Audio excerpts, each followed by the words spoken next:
My name is Mo'Nica Wharton. I am affectionately called Mo, and I am an architect, an artist, and a woman ready for adventure. As a little girl, I really wanted to be an artist. Really, truly wanted to be an artist. And as I developed and grew more and more, I found myself completely smitten by climbing trees and staring upon the rooftops. There was something about it that just drew me and it calmed me. It was exciting all at the same time. So I chose architecture as my career path at the age of 12. I was only in junior high school at the time, local Baltimore City school, Roland Park. And the more I pursued what I'll call the art of architecture, you can found my place in the world. And now I am still on that same path, and I'm so glad that I did it. So my mother in particular was a student at Morgan State University at the time, and somehow she knew about architecture. So the fact that she knew to say to me, well, I know something you can do, that you can draw and have a career. And she encouraged me to be an architect. So off I went. And the part that really amazed me as I began to explore as a young woman is that it is for me, the best blend of both art and science, which are two of my favorite subjects. They always have been. So as many would say, I admit my mother was right. The difference between art and science is simply perspective. It's the same for me as a spoken language. When I hear what I call American English, which is what I believe that I'm speaking right now, that is a particular cultural expression and convergence of sound that sounds like what I'm using. I was taught as a young woman to speak French and Spanish. And while I am not still fluent in those languages, they are also used to communicate and convey information. So for me, art is a language of color. It's a language of expression. And that is what I am immersed in when I'm being an architect. I am using the language of art to understand and perceive the built environment, whether it's a cityscape, walking downtown in Baltimore City, or being inside of a building like I am right now. And the science of it, for me, it's just another language. For me, that is a collection of the mathematics and the technology. And for true architecture, or even construction, I'll say, really can't have one without the other. I believe that it's the bringing together and the integration of that allows for an expansive and complete experience and the way we live. So, dive into the cultural aspects of science and let that be a driving force, because there have been so many inventions and discoveries, and perhaps there's something that the young person is meant to discover. And so they can bring their whole self to the science practicum and be creative in science. Yeah, it's possible. Well, one of the ways I bridge the gap between art and science is through imagery. So for me, part of why I believe I still do well in science in general is because I can envision things. So my creative side is very, very visual. So if I can see it, then I believe vision is the link between art and science for me. For example, I love to draw.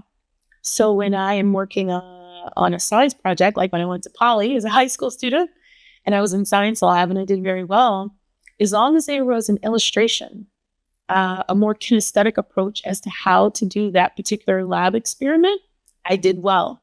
If I had to read through everything or just listen to what the teacher was saying, it didn't necessarily have the same results for me.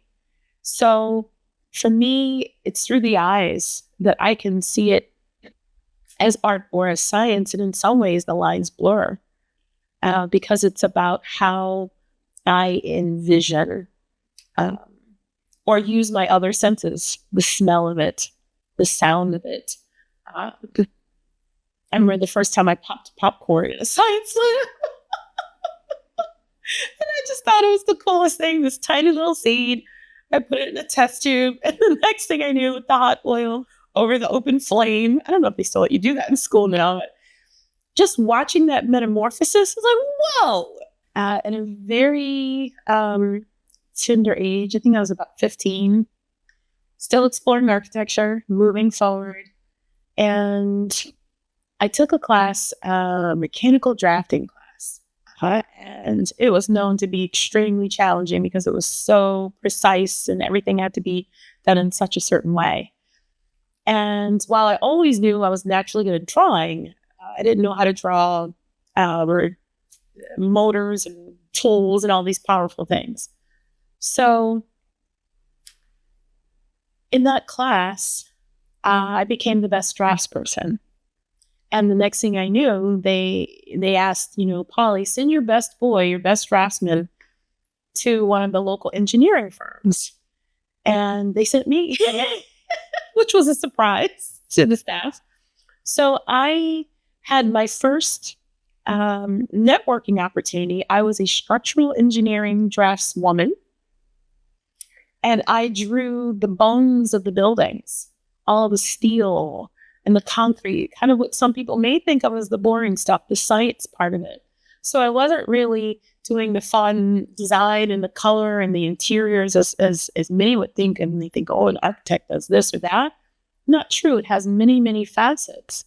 And so I met so many engineers, some really cool guys. And as I began to share my dream of becoming an architect, they started introducing me to architects. So I was at RTKL and I was 15 years old and I was networking. And by the following, so that was my first summer internship in the structural engineering department. By my second summer, I was in the architectural design department. And it was all because of networking. So my very next opportunity came from being vulnerable enough to share my dream, just enough of it, and being courageous enough to say it out loud. And so, yeah, networking continued with that same group for decades to come. So what started out feeling like a small thing for me became pivotal in my entire career. I had no idea what to do for college. I was just lost. There was my family that was encouraging me to pursue HBCU. My mom and dad both went to Morgan. So I had this pressure, go to Morgan. And there was also a big challenge that happened during high school. My father died. And so financially, we were really struggling as a family. My mom was a single mom at that point, and I had no idea how to afford college. So I started applying for scholarships. And I chose my higher education not based on the culture as a PWI per se. I did it based on the green, which was the financial aid and scholarships. So I received a scholarship to Carnegie Mellon University. And I chose it because they were offering the best deal. It was like a reverse Shark Tank, if you will. They offered me the best, and I knew that I could explore all that I wanted in the field of architecture and beyond. So I went there. I enjoyed it initially. I had a lot of fun. Definitely a woman of adventure. Went all the way to Pittsburgh and super cold city. I remember that part, and met wonderful people from all over the world. It's amazing. And that's where that balance comes back in. I missed my family and those Southern meals on the front porch or the back porch or wherever my grandmother was placing all the deliciousness. And I just could not gain the aptitude of focusing on my education and my career. So that was the first time I learned self-care in a big way. I was also still grieving my father's death. It was just so much going on. So I was comforted when I talked to my big sister and she said, come home. So being caught up in now what? I kind of got caught in that for a moment. Now what? I went to Carnegie Mellon. It was great. I had all this money. Now what am I going to do? And I began looking at my education in a very different way. How can I gain all of the scholastic achievements and be exposed to great architecture and cool buildings? How do I get all of that and get home quickly? So that's how I chose Washington, D.C. It was heavily concentrated with a lot of great schools. I really wanted to go to Howard University. It just didn't pan out for me financially. So I got scholarships at the Catholic University of America. And I loved it. Again, people from around the world. I had classmates from Brazil, Rio de Janeiro, from Ghana, from Nigeria, from around the corner in DC. Also from various places like Maryland, all over the world. And at a moment's notice, when I needed that reinforcement to stay rooted, I could go visit my grandmother in about an hour. So that worked out well for me to have a higher education and also a quality family life. I discovered while I had this great passion for drawing, and I still do, love visual arts, love drawing, there was something else beckoning a call for me. And that's when I was at the Rats Company and I discovered they had an opening in their construction department. So that was the first time in my life that I was able to work closely with the design staff, but actually on the construction side. And that was my jam. I was like, whoa, this is so cool. I get to go out into places, interact with so many people, touch the building. I always felt like every building that I approached was telling me a story. And it was up to me to listen to the building, discover repairs perhaps that it needed, or using my design side of my mind to recognize it could be used in a different way that may be more efficient. So being on site or in the field, I began to meet all these building engineers, people whose responsibility was to keep it operating. And I just found a whole new world. I'd heard about it in college, but experiencing it firsthand, that's when I began what I call a design build career. So blending architectural design and engineering and all the things that come with that with the practical knowledge and skill of being out talking to the ones who actually make it run. And it was wild. It was great.